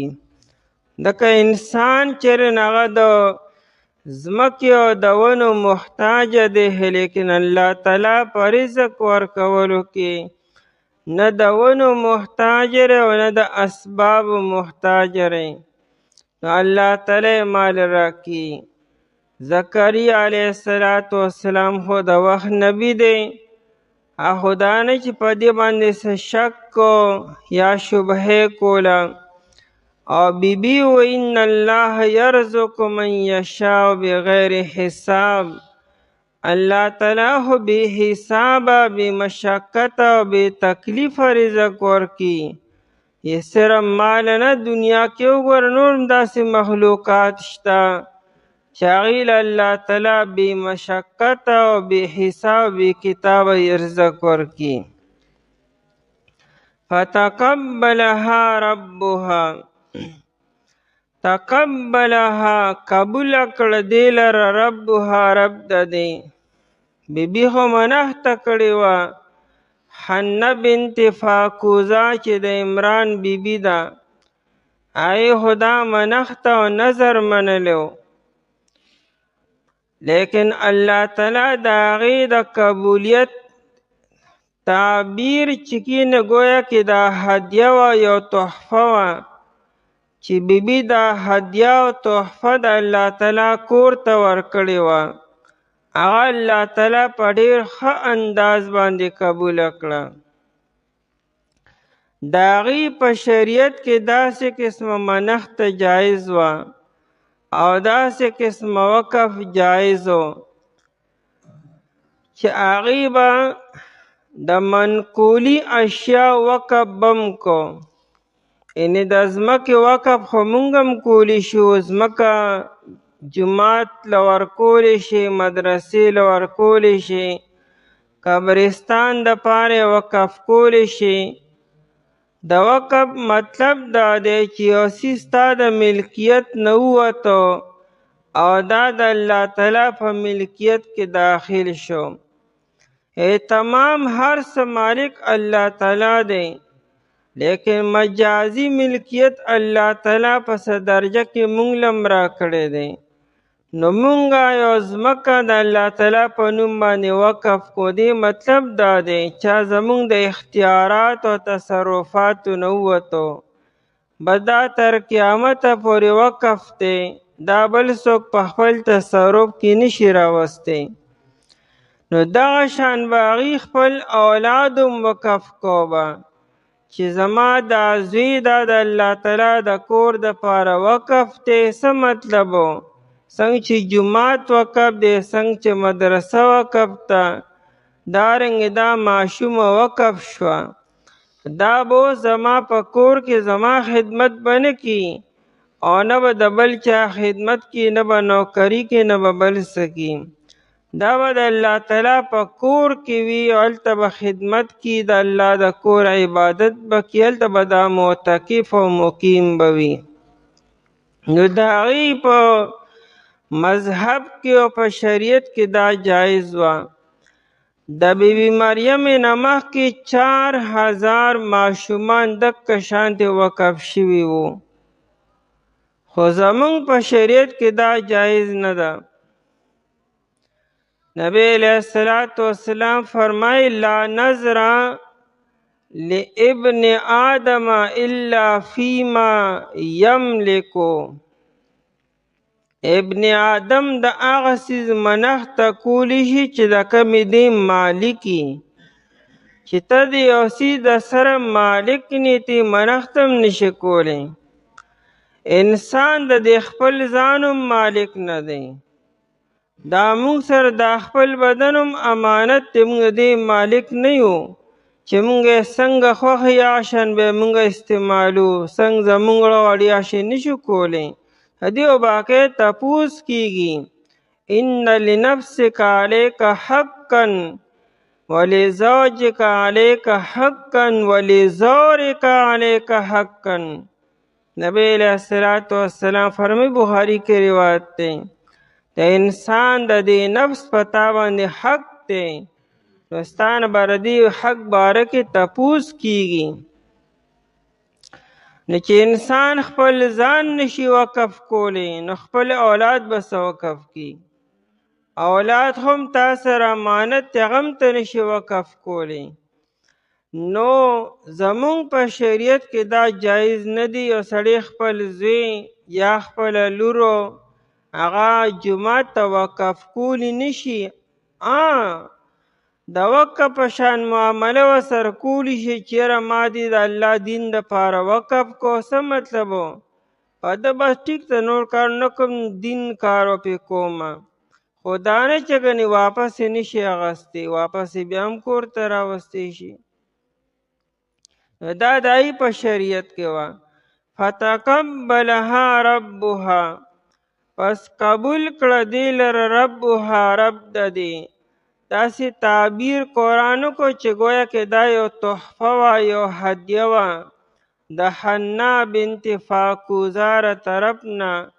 هغه الله تعالی په ډېر ښه انداز کې قبوله کړه، یعنې هغه ګفټ هغه تحفه او هدیه ریجکټ نه شوه چې دا څنګه وقف دی، جینۍ خو نه وقف خو نالو مونږه، داسې ونه شو، بلکې الله تعالی په ډېر ښه انداز کې قبوله کړه، بقبول حسن، په قبلولو ښایسته سره. دې نه یو مسله معلومه شوه چې که د یو انسان نیت خالص وي او د هغه صحیح جذبه وي، د هغه او د الله تعالی منځ کې هېڅ قسمه خوشامدي او هېڅ قسمه خبرې پکې ني، نو الله تعالی بیا قانون هم بدلي. یعنې تر دغه وخته پورې داسې یو قانون د سره بني اسرائیلو کې ونه چې څوک جینۍ بیت المقدس دپاره دې وقف کړي. د دې نه مخکې خو چې څومره وو هغه ټول هلکان وقف شوي دي او دا جینۍ ده، لیکن چونکې د مور جذبه دونه سیوا ده او اخلاص دومره ډېر دی چې الله تعالی د هغې د جذبې او د اخلاص په بنیاد باندې هغه قانون هم بدل کو او جینۍ د بیت المقدس دپاره وقف شوه. فتقبلها ربها بقبول. کله چې دا جینۍ پیدا شوه، روح المعانی هم لیکلی دی او قرطبي هم لیکلی دی چې حنې دا ماشومه په کپړه کې ونغښتله او راوړله بیت المقدس ته. بیت المقدس کې زکریا علیه السلام و. زکریا علیه السلام د هغه بیبي چېرې د هغې نوم ایشع دی. ایشع او حنه بنت فاکوزه دواړه سکه خویندې دي. نو دا زکریا علیه السلام د بیبي مریم د ماسی خاوند شو او نورم چې کم امامانو کم علما راهبان موجودو هغه ټول رالو او حنه بنت فاکوزه خپله مسله پیش کړه چې دا شان ما منښته کړې وه، چونکې د بیبي مریم والد صاحب چې عمران هغه د بیت المقدس امامو او د ټولو استادو، هغې د هغه قدر کو، ادب یې کو، هر چا دا سعادت ګڼلو چې دا ماشومه دې مونږ ته میلو شي چې مونږ د ده پرورش او مونږ د دې تربیت وکړو. یعنې یو تن هم دا نه وي چې نه دا واپس بوځه، مونږ جینۍ دلته نالو نه ساتو. ټول ښه په خوشامدۍ سره او په استقبال سره ماشومه واخیسته چې مونږ بلکې خلکو پکې مقابله شروع کړه، یو وی زه به یې پرورش کوم، بل وی زه به یې پرورش کومه. نو د هغې حل داسې راووتو چې زکریا علیه السلام وی چې بای حق هم ماته حاصل دی، ځکه چې د دې معاصي زما په کور کې ده، نو ماته حق حاصل دی. لیکن اتفاق نه راتو. اتفاق د پاره دا صورت اختیار کړی شو چې دی وی چې کم قلمونه دی سره و، په کمو قلمونو به چې دی انجیل شریف او یا یې نه مخکې انجیل شریف وروسته میلاویږي، څنګه تورات شریف او کم آسماني کتابونه به دی لیکل به، نو هغه قلمونه وی راوالی، ځکه ډېر پاک او صفا قلمونه دي. هغه په اردن کې یو نهر دی، نهر اردن، وی په دغه اردن نهر کې به یې واچو، نو چې د چا قلم بره پاتې شو، د چا قلمونه ښکته لاړو، چې د کم انسان قلم بره پاتې شو، د دې مطلب دا چې الله تعالی ر طرف نم مرضی داره چې دی باید پرورش کی. ټول په دې اتفاق وکړو. دی قلمونه نهر اردن کې وغورځولو، صرف د زکریا علیه السلام قلم بره پاتې شو، باقی قلمونه ښکته لاړلو. اشاره خو واضحه وه، لیکن بیا هم د ملګرو اتفاق رانغی چې نه، دوباره بیا قلمونه غورځو، او بیا دا صورت اختیار کو چې هغه د نهر اردن اوبه چې بهیږي، وی چې د چا قلم بره لاړو، نو هغه به د بی مریم خدمت کی او پرورش پکی. ظاهره به قلمونه خو به ځان سره وړي چې د اوبو کم طرف ته رخ وي، خو چې د چا قلم واپس روان شو، نو مطلب دا چې دا د الله تعالی ر طرف نه مرضی ده. چې دی قلمونه غورځول، د زکریا علیه السلام قلم بره طرف ته روان شو، او باقی قلمونه ښکته روان شو. بیا هم واضحه اشاره وه. ملګرو وی چې نه، بیا په دریم ځل باندې دا صورت اختیارو چې د چا قلم ښکته روان شو، او چې د چا قلمونه بر روان شو، چې د کم یو ښکته روان شو به دی به د بی مریم پرورش پکې به. په دریم ځل چې قلمونه وغورځولی شو، دا روح المانیم لیکلی رو قرطبیم لیکلی دی، نو د زکریا علیه السلام قلم ښکته روان شو، او د نورو قلمونه بره روان شو. پس په دې باندې اتفاق وشو، مریم بی بی زکریا علیه السلام ته حواله شوه. و دې کې مفسرین حضراتو دوه قوله دي. یو قول دار چې دیله زکریا علیه السلام یو زنانه ونیسله چې هغې به ورله پی ورکولو، او دا چې کله 2 کالو شو، د پیو نه صبر شوه، بیا زکریا علیه السلام دا بیت المقدس ته راوسته. لیکن غوره قول داره چې نه، دی نه د خپلې مور پیس کلی رو، نه د بلې زنانه پیس کلی دی، به د شورو نه دا زکریا علیه السلام راوسته. او ابن عباس رضی الله تعالی عنہ فرمایي چې د مریم بیبي دا پرورش یو دا لویدلو داسې ناشنا او عجیب او غریب انداز کې و. یو ماشومه چې په یو کال کې څونه وده کی او لویږي، دومره وده او دومره لویدل به د مریم بیبي په یو ورځ کې وه.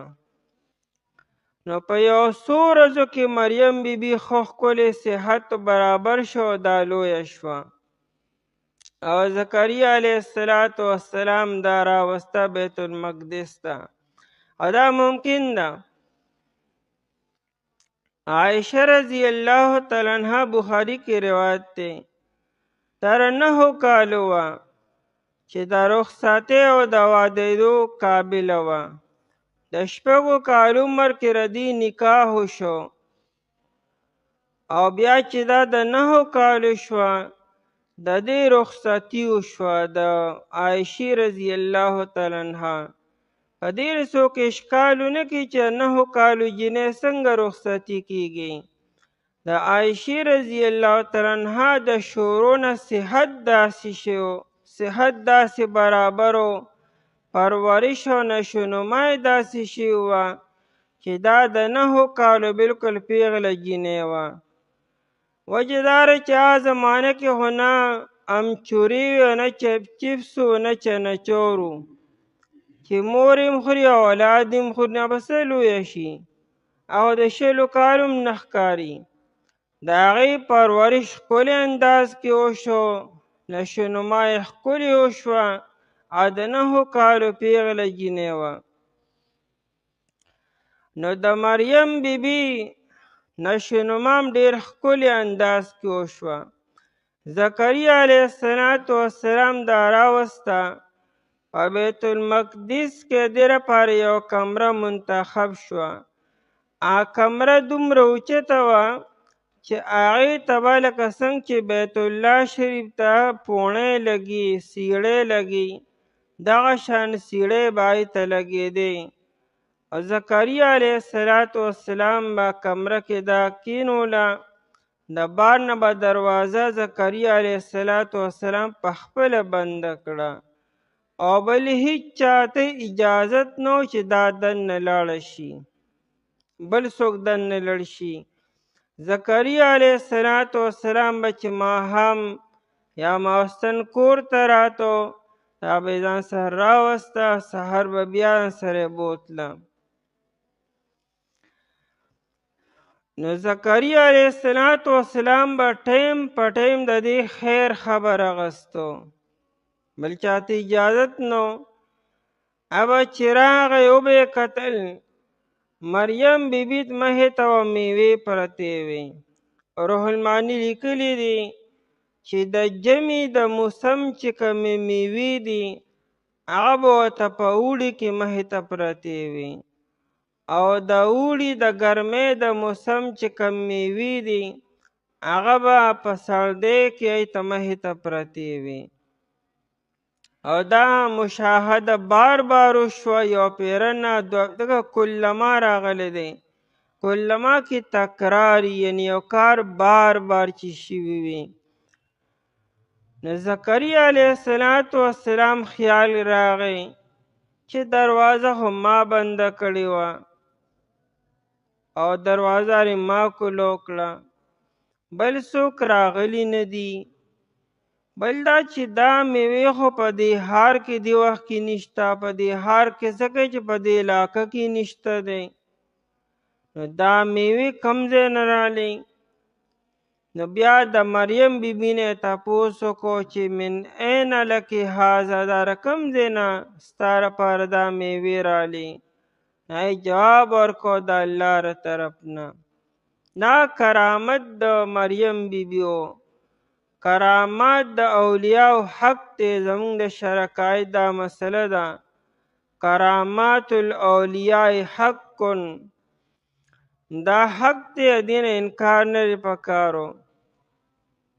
بخاری کې روایت دی، خبیب رضی اللہ تعالی عنہ کافرانو گرفتار کو او دې مکه مکرمه کې تړلی و، دلی لاس او خپې تړلي وو، او دې چې کومې زنانه سره و هغه زنانه په خپله ګواهي کې بیا وروستو مسلمانه شوې ده، چې ما به کتل چې د خبیب مخې ته به ښکلې مزیدار انګور پروت و، حالانکې په دغه وخت کې په مکه مکرمه کې څه کوي چې په علاقه کې انګور د سره نو، د انګور موسم نو د سره. نو د خبیب رضی الله تعالی عنہ مخې ته به تازه ښکلې مزیدار انګور به پروت و، او ما ترې نه تپوس وکړو چې دا د کوم ځای نه وي، دا د الله له طرف نه. دا کرامات دا حق دی دا کیږي. اولیاء الله تعالی دغه شان عزت ورکي. کرامت نوم د عزت دی، معنی د عزت. الله تعالی د یو بنده عزت کول غواړي، اکرام یې کول غواړي. نو دا یې بلا شکلونه دي. یو شکل یې دا دی چې دغه په لاس مې داسې یو کار ښکاره کړي چې هغه عام انسانان هغه نشي کولی. دغه شان کار که د نبي په لاس باندې ښکاره شي ته معجزه وایي، او که دغه شان کار د یو ولی او د یو نیک انسان په لاس باندې ښکاره شي نو دې ته کرامت ویل کېږي. او که یو د شګو شیطان دی، د شیطانت او د خباثت انتها ده پې، او د هغه په لاس دغه شان کارونه ښکاره شي نو دې ته به نه کرامت وي نه به ورته معجزه وایو. دا یو استدراج دی. داسې کارونه خو به د دجال په لاس باندې هم ښکاره کېږي، با قسمه قسم عجیبه عجیبه کارونه. نو هغه دا نه چې د الله تعالی ولی دی. یو ذات چې دا دعوه وکړي چې زه رب یم، نو هغه کم دی که د الله تعالی ولی کیدی شي. نو دجال خو به دا دعوه کړي. وانبتها، او الله تعالی لویه کړه دې لره نباتا حسنا په لویولو ښایسته سره. انبتها لویه کړه دې لره.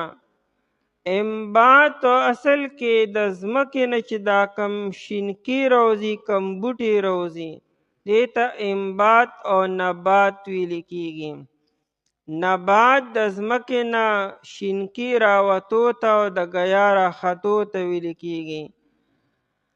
دې جینۍ ته ولې بنت وایي؟ دا د نبتون نه جوړ شوی مقلوب دی. دا ګیا ډېر زر راخیږي او تازه وي او کچه وي او نرم و نازک وي. دارنګې مثال د جنکو مې دا ډېر زر لویږي د ګیا په شانتې. انبتها دا تمثیل دی. وی تاسو اندازه ولګوئ چې الله تعالی به د دې پرورش څنګه کړي. وی تاسو وګورئ چې یو ځمکه ده مزیداره ده، آب و هوا یې مناسب ده، زمیندار هغه برابر کړله او په هغې کې ټیم باندې اوبه وکړه، بیا یې پکې تخم ښکلې مزیدار واچو، بیا هغه فصل ډېر ښکلی راوختو او ډېر ښکلي انداز کې لوی شو، بیا کټ شو. چې هغه فصل څنګه زر او ښکلې مزیدار لویږي، دغه رنګې د مریم بیبي پرورش ښکلي انداز کې وشو. وانبتها، او الله تعالی لویه کړه دې لره نباتا حسنا په لویولو ښایسته سره. وکفلها زکریا، او کفلها وسپارله دې لره، حواله یې کړه دې لره زکریا علیه السلام ته. یو خو په خسړي باندې فیصله وشوه، او دویم دا چې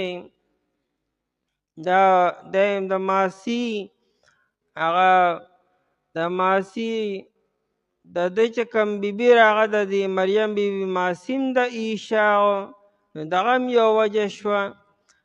کلما دخل علیها، هر کله چې داخل به شو په دې باندې، کلما هر کله، یعنې دا کار یو پیره نه شي، دوه پیرې نه، درې پیرې نه، څو پیرې داسې شوي دي. زکریا علیه السلام المحراب، محراب په معنا د کمرې. محراب په عربۍ کې په ډېرو معنو راځي. محراب دې ته موږ چې دا موږ پکې ناست یو، دې ته هم محراب وي. او محراب په معنا د کمرې، محراب په معنا د بالاخانې، او محراب د یو کمرې د یو ځای معزز او ښکلي ځای ته محراب ویل کېږي. محراب د حرب نه دی او حرب جنگ کولو ته وي. دې محراب ته ولې محراب وي؟ په دې کې دا امام شیطان سره جنگ کی. عبادت سره شیطان سره جنگ کول دي.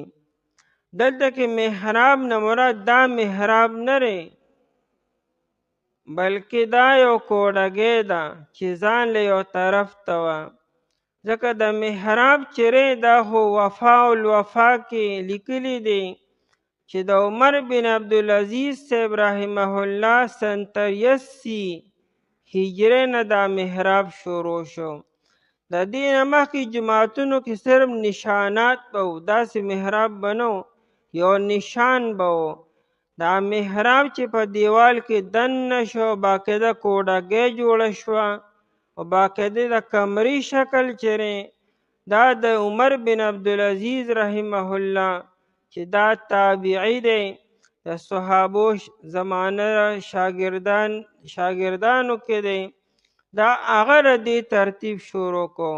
وفاء الوفا کې دا لیکلی چې سن 83 هجری کې عمر بن عبدالعزیز صاحب چې کله د ولید بن عبدالملک په زمانه کې گورنر و، هغه دې شروع کو، د هغې زمانې دا را روان دی او دې ته اوس تعامل د امت حاصل شو. یعنې گویا کې اجماع د امت باندې دا محراب را روان دی او دا صحیح دی، په جوړول هم ټیک دي. المحراب کوډګۍ لره یا کمرې لره. وجد عندها وی مندلو دی سره رزقن رزق.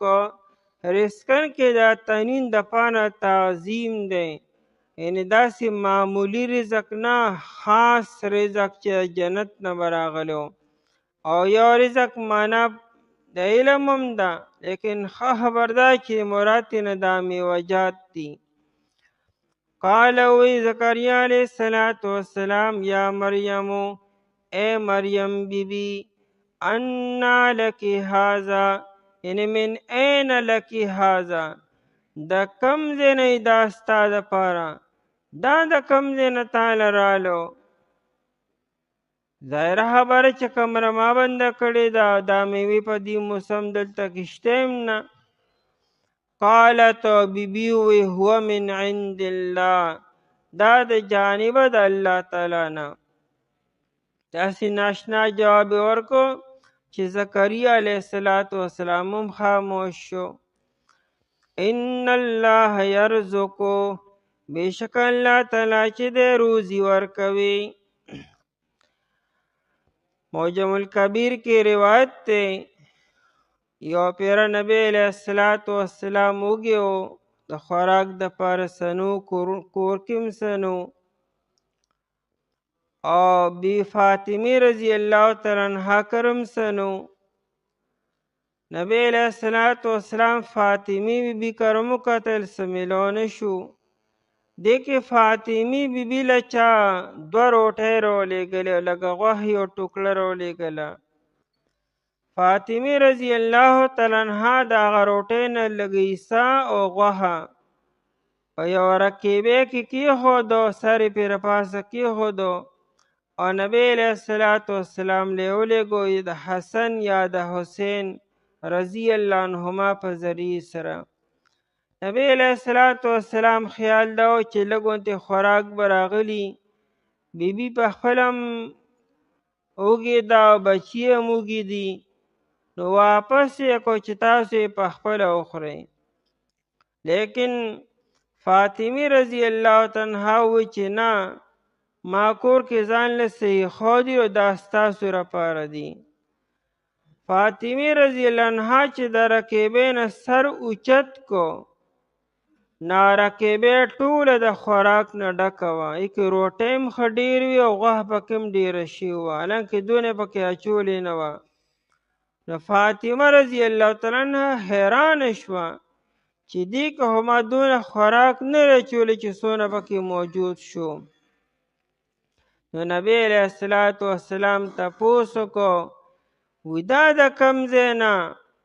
نو فاطمه رضی الله تعالی عنها وی هو من عند الله، وی دا د جانب د الله تعالی نه. نو نبی علیہ الصلوۃ والسلام الحمدللہ الذی جعلک شبیهة نساء بنی اسرائیل. ټول تعریفونه هغه ذات دپاره دي چې تیم د بنی اسرائیلو دغه سردارې چې مریم بیبي را د هغې په شان یې کړي، څنګه چې هغې له الله تعالی رزق ورکړو بې مسمه او ډېرو، دارنګې تاله هم الله تعالی په دې رقیبې کې ډېر رزق درکړو. ان الله یرزقو، دا مقولم د مریم بیبي ده یا د الله تعالی ده. دا مریم بیبي وایي چې ان الله یرزقو، بېشک الله تعالی رزق ورکوي. ښه خبره چې د مریم بیبي مقوله ده. یعنې زکریا علیه السلام ته وی چې دې کې د حیرانتیا او تعجب خبره څه ده؟ الله تعالی خو بې حسابه او بې مشقته رزق ولې نه ورکوي؟ څو لږ مثالونه موجود دي چې چاله الله تعالی څنګه انداز کې بې حساب او بې کتابه دارنګې بې مشقته رزق ورکوي. یرزق من یشاء، روزي ورکوي چاته چې غواړي بغیر حساب. د حساب یو معنی ګنه شمیرلو، بې حسابه ورکي، یعنې د انسان د تصور نم زیاتو. او د حساب معنی مشقتو، بغیر د مشقت نه، بغیر د ستړي نه، بغیر د محنت هم الله تعالی رزق ورکي، لکه دارې مریم بیبي ته یې ورکو. پس قبول کړه دې لره رب د دې په قبلولو ښایسته سره، او لویه کړه دې لره په لویولو ښایسته سره، او وسپارله دې لره زکریا علیه السلام ته. هر کله چې داخل بشو په دې باندې زکریا علیه السلام کمرې ته، اوبه یې موندلو دې سره رزق. وی زکریا علیه السلام ای مریم بیبي د کوم ځای نه ستا لپاره ده؟ وی مریم بیبي دا د جانبه د الله تعالی نه، بېشکه الله تعالی چې دی روزي ورکوي چاته چې غواړي بغیر د حساب نه.